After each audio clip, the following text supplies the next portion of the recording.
Halo semuanya, selamat datang di Biro Investigasi. Hari ini kita akan membahas kasus di Tianjin, Tiongkok. Kabupaten Qinghai di kota Tianjin, terletak di barat daya kota Tianjin. Jarak dari kota lebih dari 40 km. Lingkungannya sangat bagus. Di tempat ini ada sebuah gedung SMP, Sekolah Menengah Nomor 1 Kabupaten Qinghai. Dibangun pada tahun 1958.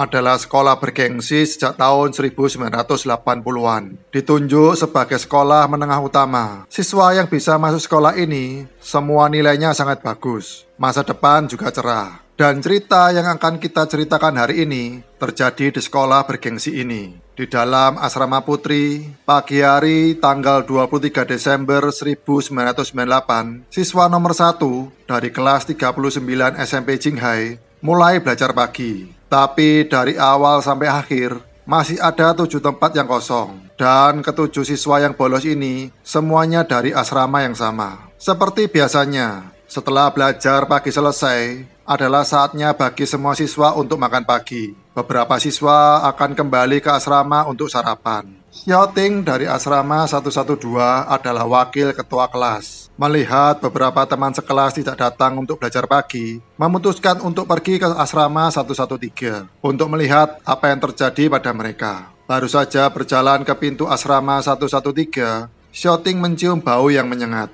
Semacam bau busuk bercampur bau asam. Bau ini sebenarnya dari tadi malam sudah mulai ada. Tapi sudah malam tidak ada yang menemukan sumber baunya sehingga mengabaikannya. Melihat bahwa pintu 113 tertutup, Xiaoting membuka pintu dan masuk. Sampai dia melihat situasi dengan jelas. Kaki Xiaoting menjadi lemas karena sangat ketakutan. Dia terhuyung-huyung keluar dari asrama 113 sambil menangis. "Seseorang, cepat kemari. Sesuatu telah terjadi pada mereka." Polisi tiba di TKP sesegera mungkin. Bahkan polisi yang sangat berpengalaman juga syok melihat pemandangan di hadapan mereka. 7 gadis terbaring di tempat yang berbeda. Beberapa menyusut menjadi satu kelompok. Wajah sudah hancur lebur. Beberapa muntahan tertinggal di sudut mulut dan di tubuh mereka. Beberapa mengalami inkontinensia sebelum kematian. Beberapa terguling di bawah tempat tidur, wajah menghadap ke bawah. Ada banyak jejak goresan di atas lantai. Jelas telah melalui perjuangan yang sangat menyakitkan sebelum meninggal. Beberapa memegang selimut dengan erat, menghadap ke atas dengan terbelalak. Ada juga seorang gadis yang memegang mainan kuku kedua tangan menusuk ke dalam mainan. Yang lebih mengerikan yaitu sisa tubuh dari ketujuhnya. Ada satu hal yang sangat mencenangkan. Pupil hanya seukuran jarum. Bola mata putih yang sangat menarik perhatian dan aneh. Dalam segala jenis bau menyengat, polisi menemukan bau aneh, yaitu bau asam dari pestisida. Dan dilihat dari situasi di TKP, gadis-gadis itu terlihat mengalami keracunan obat yang parah.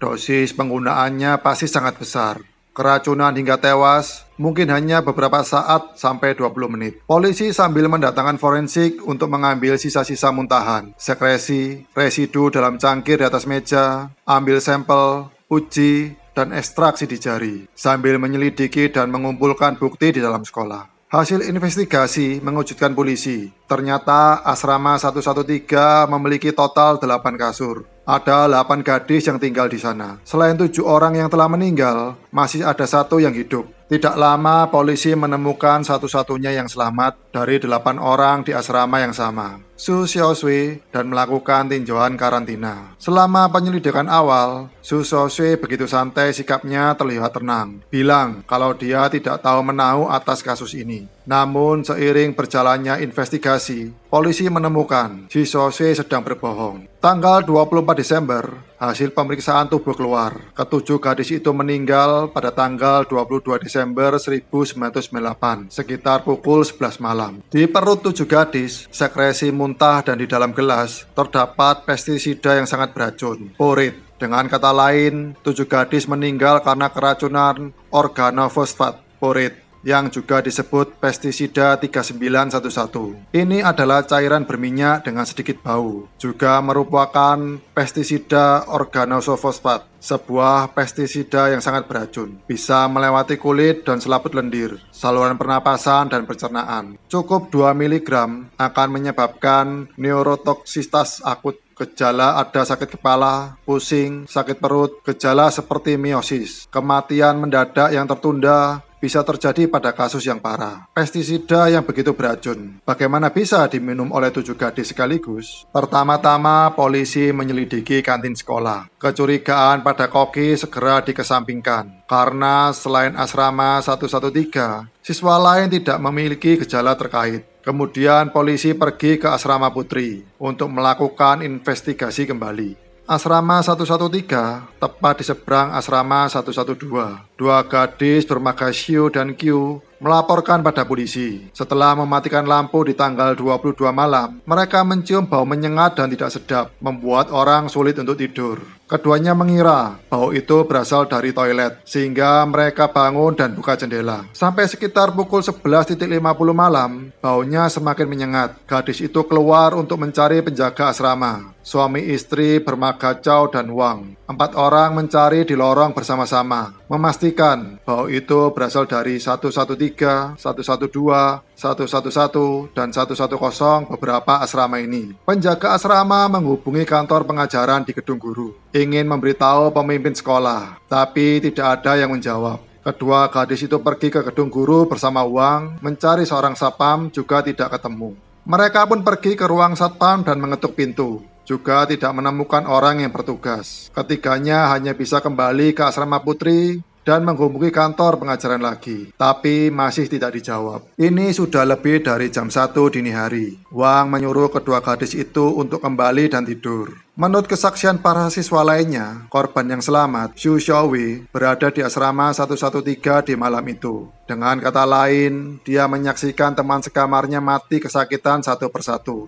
Tidak hanya menghabiskan 1 malam dengan 7 mayat. Pagi hari berikutnya, dia masih berjalan-jalan di lapangan, belajar di pagi hari, sampai polisi menemukannya. Penemuan itu membuat para penyelidik merinding. Kemudian lebih banyak bukti menunjuk ke Xu Xiaowei. Dari gelas keempat korban, ditemukan sidik jari Xu Xiaowei. Muntahan ketujuh gadis itu ditemukan residu apel yang tidak tercena. Mungkin para gadis setelah meminum racun langsung memakan apel karena rasanya yang tidak enak. Dan alat untuk mengupas apel ditemukan di TKP. Sidik jari Xu Xiaowei juga ditemukan di sana. Pada saat yang sama, Biro Pertanian Kabupaten Qinghai, seorang penjual di toko sayur berkata, ada seorang gadis remaja sebelum kejadian pernah membeli sebotol poret pestisida organik seberat 0,5 kg. Gadis itu teridentifikasi adalah Xu Xiaowei. Menghadapi segala bukti nyata, Xu Xiaowei akhirnya mengaku. Tapi dia bilang, pelaku sebenarnya bukanlah dirinya, melainkan di antara 7 orang yang telah meninggal. Seorang gadis bernama Liu Shanshan. Berdasarkan pengakuan Xu Xiaowei, dia dan Liu Shanshan adalah teman baik. Hubungan keduanya adalah yang terbaik di asrama, sering curhat satu sama lain. September 1997, Liu Shanshan berpacaran dengan teman sekelasnya Chen. Sampai September 1998, Liu Shanshan sedang tertekan, tidak mampu menerima kenyataan dari patah hati. Dirinya menjadi depresi berat, ditambah lagi tekanan akademik di tahun ketiga yang begitu berat. Muncullah ide untuk bunuh diri. 22 Desember 1998, Liu Shanshan bertemu Xu Xiaowei, memintanya untuk membelikan sebotol pestisida. Xu Xiaowei pergi ke departemen penjualan sayur dari Biro Pertanian, membelikannya sebotol 3911. Sekitar pukul 10 malam, Liu Shanshan yang baru selesai belajar, memegang pestisida dan gelas air, membawa Xu Xiaowei ke koridor di luar asrama, berkata padanya, dia ingin minum pestisida dan bunuh diri. Tapi dia tidak ingin pergi ke neraka sendirian. Dia ingin 6 orang lainnya di asrama untuk minum bersamanya. Khawatir setelah orang lain minum pestisida akan membuat kebisingan dan membuat guru datang, Liu Shanshan memohon pada Xu Xiaowei, setelah mereka minum pestisida, jaga semuanya, jangan membuat suara. Xu Xiaowei menyetujuinya. Sekitar pukul 10.20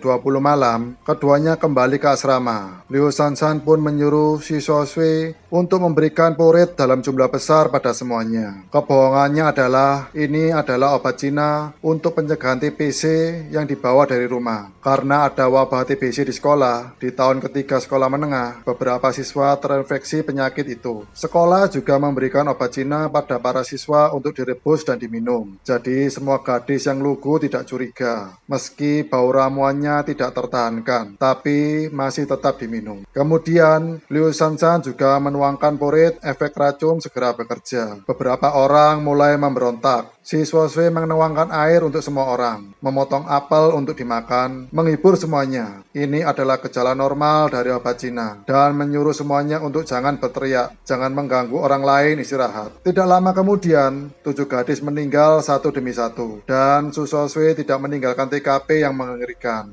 melainkan beristirahat sepanjang malam di asrama. Keesokan harinya, dia pergi ke kelas seperti biasa. Psikologisnya sangat kuat, membuat polisi tidak bisa membayangkannya. 28 Juli 1999, Pengadilan Rakyat Kabupaten Qinghai, Tianjin, memutuskan siswa-siswi telah melakukan penipuan dengan sengaja mencelakai orang lain, menyebabkan kematian karena keracunan, merupakan kejahatan yang disengajakan. Dalam kasus ini, Liu Shanshan adalah penanggung jawab utama dari kematian 6 orang lainnya. Xu Xiaoshui adalah penanggung jawab kedua karena Xu Xiaoshui berusia di bawah 18 tahun, termasuk anak di bawah umur, sehingga dia dijatuhi hukuman penjara seumur hidup. Xu Xiaoshui mengajukan banding atas keputusan tersebut ke Pengadilan Tinggi Tianjin. 6 September 1999, Pengadilan Tinggi kedua membuat keputusan akhir yang mendukung keputusan awal. Karena kinerja yang baik di penjara, siswa-siswi dijatuhi hukuman 15 tahun.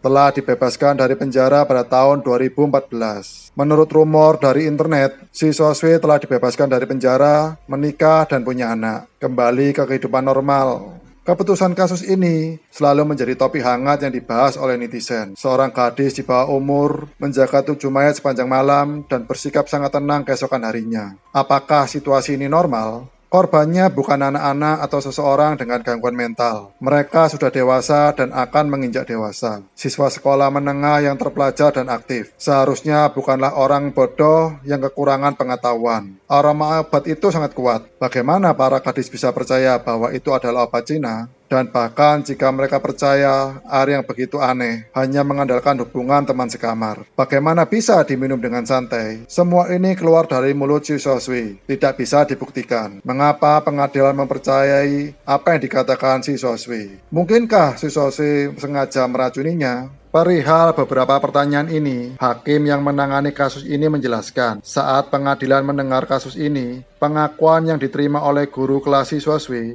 pacar Liu Shanshan, seorang penjual pestisida, tidak menerima pengakuan siswa-siswi. Bukti tertulis utama adalah catatan bunuh diri Liu Shanshan, cangkir dengan sidik jari siswa-siswi di tempat kejadian, dan lain-lain. Meskipun isi catatan bunuh diri belum dipublikasikan, tapi percayalah, ini mengungkapkan informasi penting terkait kasus ini. Beberapa saksi dan bukti fisik dimungkinkan telah menghubungkan semua rantai bukti dalam kasus ini. Berdasarkan hukum Tiongkok, penjara seumur hidup adalah hukum tertinggi yang berlaku untuk anak di bawah umur. Hakim berkata, penghakiman dan putusan dalam hal ini sepenuhnya memenuhi persyaratan proses pidana. Bukti kuat, investigasi kuat, pengakuan yang tidak bisa dipercaya. Apakah ada yang ingin kalian katakan mengenai kasus ini? Silakan tinggalkan komentar. Kalau semuanya suka dengan video minggu ini, silakan subscribe channelku. Aku pasti akan terus membagikan cerita yang menarik untuk semuanya. Episode kali ini sampai di sini. Sampai jumpa episode selanjutnya.